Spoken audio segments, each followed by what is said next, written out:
Welcome to The Straight Stitch, a podcast about sewing and other fiber arts. This is episode 37, and my name is Janet Szabo. I'll be your guide as we explore all things sewing. And I'm going to apologize right off the bat for my voice. I have a cold. It doesn't happen very often. My husband got one at the end of last week, and I woke up this morning feeling a little punky. He had it mostly in his sinuses. I've got it mostly in my voice. So I'm sorry. It was either hold off doing a podcast or podcast sounding like Kermit the Frog, and I decided to go ahead with the podcast. It's the first week of June here in Montana. I am the chairman for our Homestead Foundation's annual fundraising plant sale. And we had that plant sale this past Saturday. In the past, we've had it the third weekend in May, but the third weekend in May this year was 45 degrees and raining, and I knew nobody was going to be looking for plants. It's been a cold spring, colder than expected. The conventional wisdom here is that you don't plant anything in your garden until Memorial Day or until the snow is off the mountains, and it's the beginning of June, and the snow is still on the mountains. So it was gorgeous for the plant sale, about 65 degrees and partly sunny. Today it's raining. We're supposed to get some thunderstorms this afternoon. I'm taking it easy, and I decided it would be a good day to record the podcast. What have I been sewing? Not much. I did make a Simplicity 9469 pattern. That's the one, I think if you listened to last week's podcast, you heard me talk about New Look 6344, which is a pleat front top. And I made that one and I really liked it, but the sleeves were pretty wonky. So I Franken patterned it with the sleeves from Simplicity 9469. I haven't tested out that Franken patterning yet, but I did sew up another Simplicity 9469. It's just a simple V-neck top with short sleeves. You can adjust it has different kinds of neckline options. You can make long sleeves. You can make balloon sleeves. I'm just using it as a basic pattern and hacking it into things that I want to make. So I think the next hack that I'm going to try is changing the V-neck to a square neckline just to mix it up a little bit. I did pick up Love Notion's new release, the Chorus Dress and Top. That's a cowl neck top. It's intended for knit fabrics. I have a fair bit of trouble fitting Love Notion's patterns to myself. They're designed for women who are 3 or 4 inches shorter than I am. So except for the laundry day tee, it's rare that I make a Love Notion's pattern, but they have a lot of great design details, and I really want to try out the cowl neck portion of that top. It's very similar to the Easton Cowl by Liesl & Co. I've made a couple of Easton cowls. I've even taught that as a class. Again, this is no fault of the designer. I have a strange body shape. I have a very high hip rise, meaning that the widest part of my hips is only a couple of inches below my waist rather than the standard of 5 to 9 inches below the waist. I have to be really careful with waist shaping on tops because it tends to come in at the wrong place because I also have a very long waist. So typically the waist isn't in the same place. The waist on a pattern isn't in the same place as it is on my body. And then almost immediately below my waist, my hips flare out. I have found that it works better for me if I have tops that either A-line out from just below my armpits or skim over my waist. I don't generally wear things with tight waistlines or belts because they just cut me in a weird spot on my body and the proportions are all wrong. So if you're having problems with a pattern, don't immediately blame the designer. I was a knitting designer for 16 years, and I know that the tendency is to want to say, well, the designer doesn't know what she's doing. The designer may be designing for a standard pattern block that doesn't match your body. And ask me how I know. So I may end up Franken patterning the chorus top cowl neck with a different kind of bodice pattern. I haven't decided yet how I'm going to approach that, but I want to see how Love Notions did their cowl neck top because they're pretty thoughtful about their design details, and I'd like to see how they work that one out.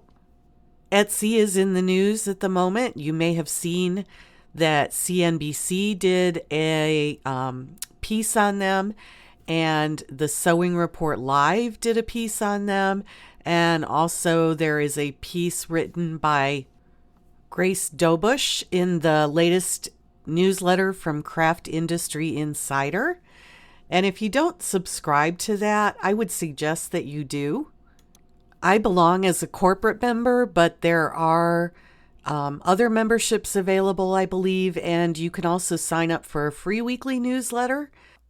And it's a great way to keep abreast of what's happening in the industry.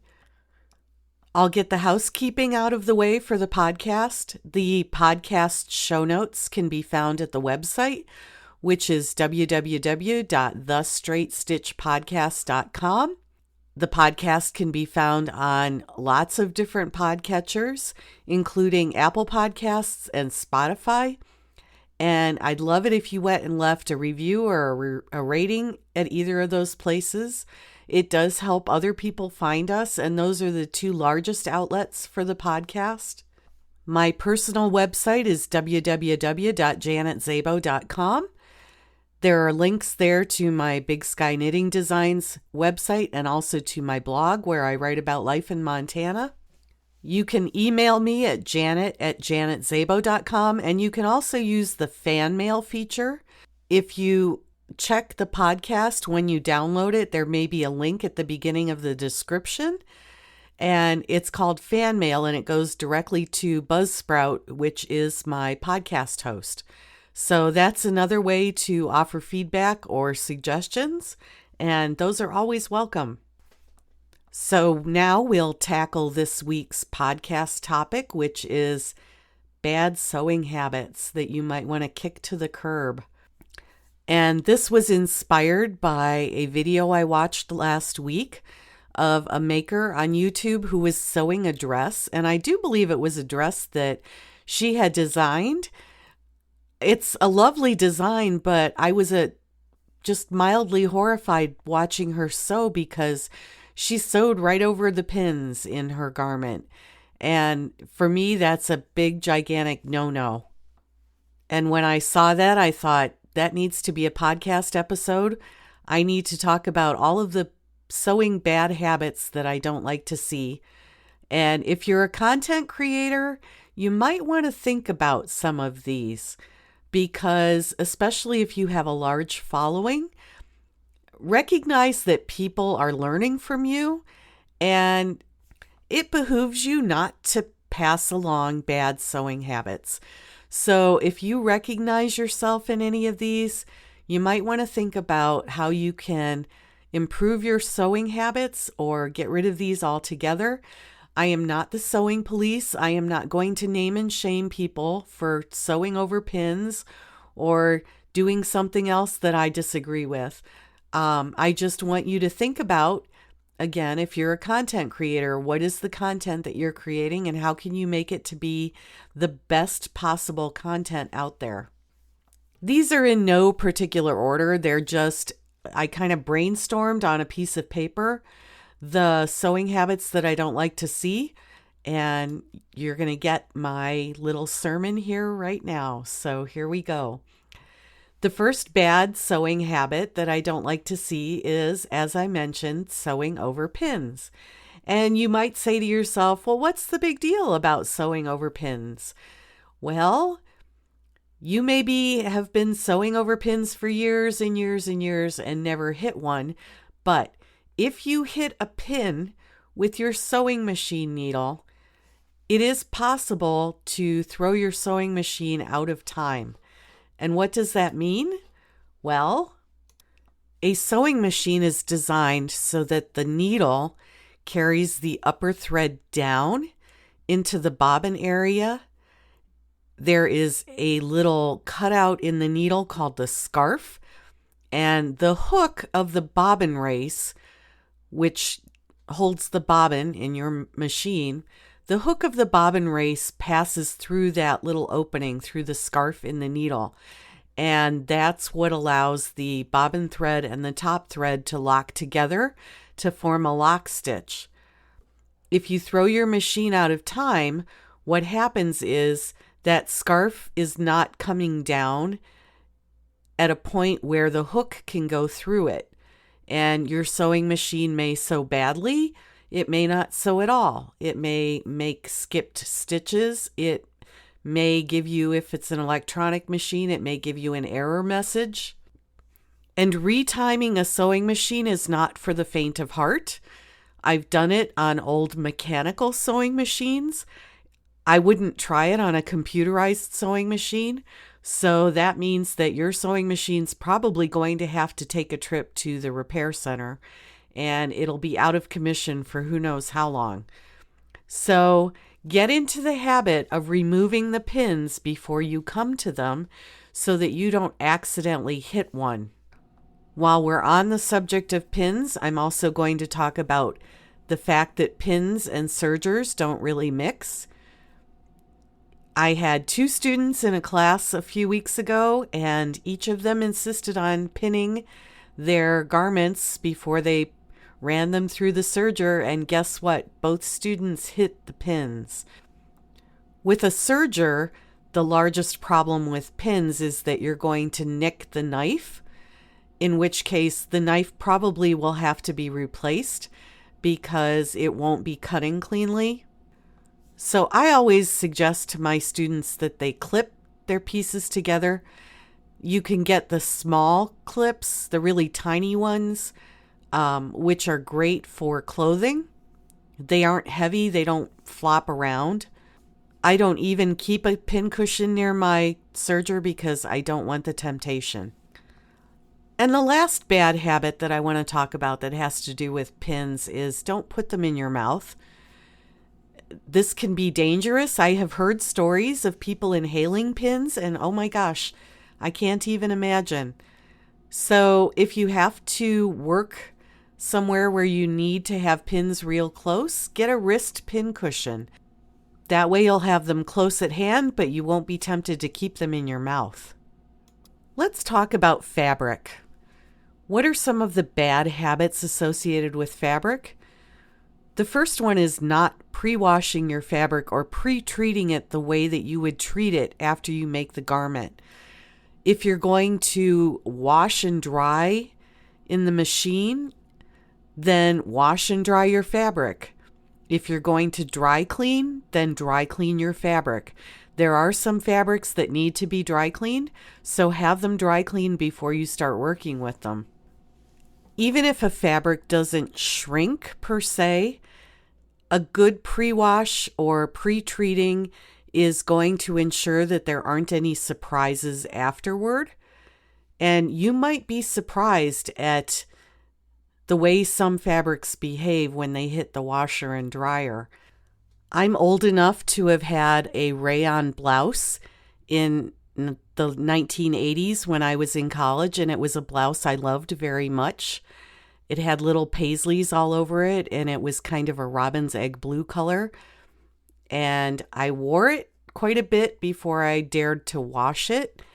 If you wear things and you're careful about them, I think we tend to overwash and over dry our clothing, and I'll talk about that a little bit more in a minute. But it needed to be washed, and I washed it very carefully in ice cold water because I was aware that rayon could shrink. And do you know that blouse shrank so much that I couldn't wear it anymore? Rayon has come a long way since then. It doesn't tend to shrink quite as much, but I always wash and dry rayon in the machine because I don't want to make a complicated blouse pattern and then wash it and have it shrink and be too short. It's worth noting that fabric will shrink lengthwise more than it will shrink widthwise. So keep that in mind. If you are worried about shrinkage, you might want to buy an extra half a yard to a yard, just depending on how much extra wiggle room you want to give yourself. In terms of washing and drying, as I said, I think we tend to overwash our garments. I will typically hang up and air a blouse that I've worn to church and not wash it immediately or not wash it every single time I wear it. Usually because I've only had it on for maybe 2 or 3 hours at the most. The other thing that I see a lot of that I can't stand is people who cook fabric or cook their clothing in a dryer. You really only need to dry clothing as long as it takes to get it most of the way dry. And then take it out and let it air dry the rest of the way. If you're cooking your clothing to the point where it starts to fade or the elastic gets wonky because hot air and rubber do not mix, and I can always tell when somebody has overcooked or over-dried something with elastic in it because the fabric starts to look worn and it starts to look damaged. And this especially goes for stretch fabrics. So things like stretch poplin or stretch denim that have spandex in them, you absolutely do not want to cook those in the dryer. So dry them until they're almost all the way dry and then take them out. Some fabrics also have a sizing added to them to make them smooth, and that will wash out in the first washing. Dyes are much better than they used to be. They don't wash out as much in the laundry as they used to, but again, I keep a large box of color catchers next to my washing machine, and anytime I'm washing a fabric for the first time, I throw at least one color catcher in there, and you would be surprised at how much dye comes off. So you want that dye to come off in the first wash. You don't want it to come off after you've made a quilt and all of a sudden all of your red fabrics bleed all over your white fabrics. Here's another one that kind of sets my teeth on edge when I see content creators doing it. Press your fabric. Please don't videotape yourself making something with a piece of fabric that is all wrinkled.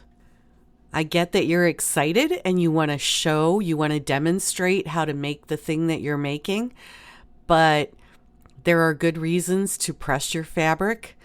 It will look neater.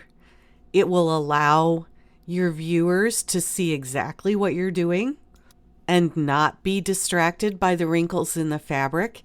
It will allow you to determine where the grain line is more easily if you're not fighting wrinkles. I have run into a couple of sewists who tell me that they don't iron anything. And okay, I'm not sure how you get away with that, but at the very least, press your fabric before you start working with it. While we're on the subject of ironing and pressing, they are not the same thing. Pressing means to put the iron down gently and briefly on an area and not move it back and forth because that will stretch out whatever it is that you're trying to press. When you're making a garment, you want to press every seam that you sew. And if you don't have one, get yourself a good tailor's ham and sleeve roll so that you can press darts or sleeve seams or other tricky areas that you don't want to press flat on your ironing board. I'm kind of particular about my ironing board. So when I was growing up, my mother had my sister and me learn to iron and press clothing by ironing all of our father's dress shirts. He was an engineer and he got dressed up in a suit and tie every day to go to work. And she taught us how to press his shirts, his dress shirts, and they had to be done a particular way. She had a Mary Proctor ironing board, and if you've never seen one, I'm sure now everybody's going to be scouring the thrift stores to look for them. They were an ironing board that came out I think in the 60s. I'm pretty sure my mother got hers as a wedding present. And it has a rectangular top. And one of the corners has a little hinge on it that allows it to fold down so that you have a triangle at the end in case you need to do tricky, tinier parts that you can't do on a rectangle. But having that whole rectangle instead of having an ironing board with an arrow point at the end is phenomenal. My mother still uses her ironing board, so I don't have it in my possession, but I have asked her to leave it to me in the will. I managed to find my own. The Mary Proctor ironing boards came in two flavors. They came in a single flip where just one corner flipped up, and they came in a double flip. So a corner flipped up, and also there was an extension along the side that flipped up to make an even larger rectangle. These are great for ironing yardage. You can't imagine how much easier it is to iron yardage when you're ironing it on a large rectangle. And I know people have made their own pressing stations and ironing boards that are large rectangles. But if you ever happen to be in a thrift store and you see a Mary Proctor ironing board, it'll have a Mary Proctor label on one of the legs. Grab it. When I was learning to iron my father's dress shirts, we had an old GE iron with a cloth-covered cord. And for a long time, those were the only irons that I would use. I found them in thrift stores for a couple of dollars a piece. They're getting much harder to find. I finally had to break down and go to a more modern iron, and I use an Aliso, and so far I really like it, but I do not keep water in it.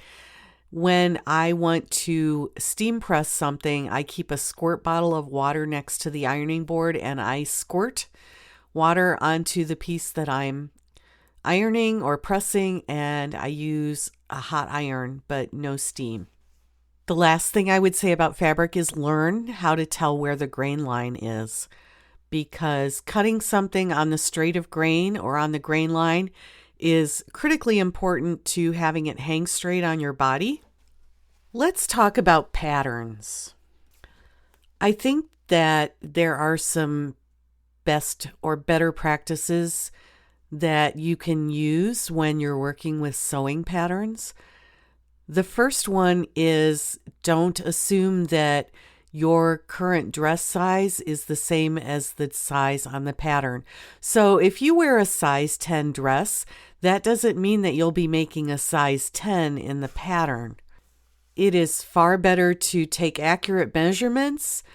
If you really want to be good, take accurate measurements before you make a new garment, because it's possible that measurements have changed since the last time you sewed. But choosing a size based on a size number rather than on measurements is a recipe for disaster. This next one isn't a bad habit per se, but I will tell you what I do. I trace my patterns. I don't cut them out. And again, I'm not the sewing police. I'm not going to come to your house and rap on your knuckles with a ruler because you're cutting out your patterns. If that's the way you learned, if that's the way you're most comfortable sewing, then by all means do that. The reason I trace my patterns is because I want to keep them intact in case I need to make a different size, especially children's patterns. But I also trace because, as I mentioned before, my body shape means that my hip measurement has to come out at a different place than typical hip measurements are drafted on a pattern. So I need to be able to grade between sizes or to make adjustments. And I would rather do that on a traced pattern than on my original pattern. When we do this in class, I always make sure to encourage my students to write down all the pertinent details on the pattern piece. 3 months from now, you will not remember what pattern that pattern piece was traced from. So it's good to write down the pattern name, the pattern number, the size that you're making. Likewise, make sure you transfer all your pattern markings. Don't assume that you're going to remember where the notches are on the sleeve. You need to make sure that you transfer those to your traced pattern. And then you need to make sure that you transfer them from the pattern to your fabric. However you do that, whether it's with a notching tool or tailor's tacks or chalk, use the method that works best for you for that situation, but make sure you transfer those markings. The temptation is also great to skip techniques. Don't do that. Don't skip understitching. It makes a big difference. Don't skip pressing. It makes a big difference. We're all excited to make things and we're all excited to get through the process, but sometimes taking your time and making sure that you do all of the recommended techniques in a pattern is the best way to get the best result. I am aware that sometimes pattern companies recommend techniques that may not be the techniques that you learned or the techniques that you favor, and I have no trouble with people swapping out certain techniques for others. I do it myself, but you really need to learn the rules before you start breaking the rules or abandoning the rules. Jumping right in without practicing an unfamiliar technique is also a habit that a lot of us need to break. Again, we're all excited to try something new and make something new, but it's a good idea to try that buttonhole technique or try that new stitch or practice putting in elastic with your serger. Whatever it happens to be, it's good to practice it. And also to test your settings and make sure that the settings that you have are the correct ones. Z.D. Donahue of the Sewing Out Loud podcast used to say that there are people who test and people who wish they had. So that's one way to think of it. Our machines are integral tools to creating when we sew, and sometimes I think we take them for granted. We assume that when we sit down and flip on the switch that the machine is going to do exactly what we want it to do. And in most cases that's true, but the machine also needs us to hold up our end of the bargain, and that means not getting into bad habits when it comes to our sewing machines. The first one I want to talk about is not changing the sewing needle. I had a lady in a class one time and she said, "You're supposed to change the sewing needle?"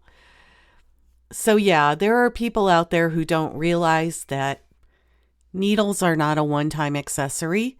You should change them every 8 hours of sewing time or at the beginning of each new project. You should also educate yourself about needles and what needles are appropriate for the thread and fabric that you're using. Some sewing machines are really good about letting you know when they need a new needle. My Necky BF that I use to piece quilts, it's about 78 years old, and it makes a thunk, thunk, thunk, thunk, thunk noise when it needs a new needle, and that's a clear indication to me that it's time to stop the machine and do a little spa work and change the needle. Another habit I don't like to see people do is cutting the thread and then pulling it back through the machine. If you're going to remove a thread from a machine, you should cut it and then pull it out through the needle. Don't pull it backwards. For those of you who have air threading sergers, please do not ever lick the thread before you run it through the air threading ports, because you are introducing all sorts of icky stuff into those tubes, and it's just not a good practice. Along with changing the needle regularly, it's also a good idea to periodically open up your machine and take a brush and brush out the lint or vacuum out the lint. I don't recommend using canned air or compressed air because that has a tendency to blow things back into your sewing machine. It's also got a fair bit of moisture in it. I have seen, especially old vintage machines that were never cleaned, where there is so much lint packed into the machine that the mechanics have difficulty moving. the mechanical pieces. I know that when I get too much lint in the feed dogs of my Necky BF, it gets sluggish, so I have to take a toothpick and clean those feed dogs out. I keep old makeup brushes around to use to clean my machines. Usually they've got a little bit of oil on them from the makeup, and that helps to attract the lint and attract the dirt. And it also maybe adds a little bit of extra oil. And speaking of oil, check your machine's manual and find out how frequently and where it needs to be oiled. Again, the more modern machines don't need as much oil as the older machines. You'd be surprised at how well an older machine will run if it has enough lubrication. So get that manual out and give it a little bit of extra oil if it needs it. I've saved this one for last because I'm a little befuddled at why I see it so frequently. It's how people feed the fabric through the machine. I'm not sure whether these are habits that are being passed down from sewing teacher to student. I said I'm befuddled. I see it and I don't know why it's happening. Your sewing machine has feed dogs. The function of the feed dogs is to feed the fabric into the machine. You should not be pushing or pulling the fabric to feed it through the machine. And I wonder if people fall into this habit because they were taught to keep one hand behind the needle and one hand in front of the needle. And they interpreted that to mean that they should be pulling with the rear hand or pushing with the front hand. And that is not true. You can position your hands that way to stabilize the fabric to make sure that it's feeding properly. But you should not be pushing or pulling on the fabric to get it to go through the machine. What can happen is that you can deflect the needle, meaning that you can bend the needle by pushing or pulling, more likely by pulling. You can bend the needle so that it doesn't go straight down into the throat plate. It will hit the edge of the throat plate, possibly causing damage to the throat plate, and it can throw your machine out of time because the needle is hitting a solid object that it isn't intended to hit. I've seen needle plates on some machines that look like they have been chewed up, and it's because somebody was trying to push or pull the fabric through. A lot of times it's because people are trying to sew materials that are too thick for their machine to handle. And in order to get it through the machine, they're pulling it. Please don't do this. If you're sewing material that is so thick that you have to pull it through the machine, your machine is not intended to handle that material, and you need to think about getting a more powerful machine. If you think you might be doing this, watch yourself the next time you're sewing. Your hands should be positioned properly, yes, but you should not be pulling or pushing the fabric through the machine. So that's my list of bad sewing habits. I'd be curious to know if people have other ones that they want to add to this list. Let me know. Suggestions for future topics are also welcome. I do have a few more interview shows coming up in the next couple of weeks. Those are a lot of fun for me to do, and I think that they're interesting. But for now, I'm going to go make myself a cup of tea and try and get rid of this cold. So until our next episode, I hope you have a great week and you get to go sew something.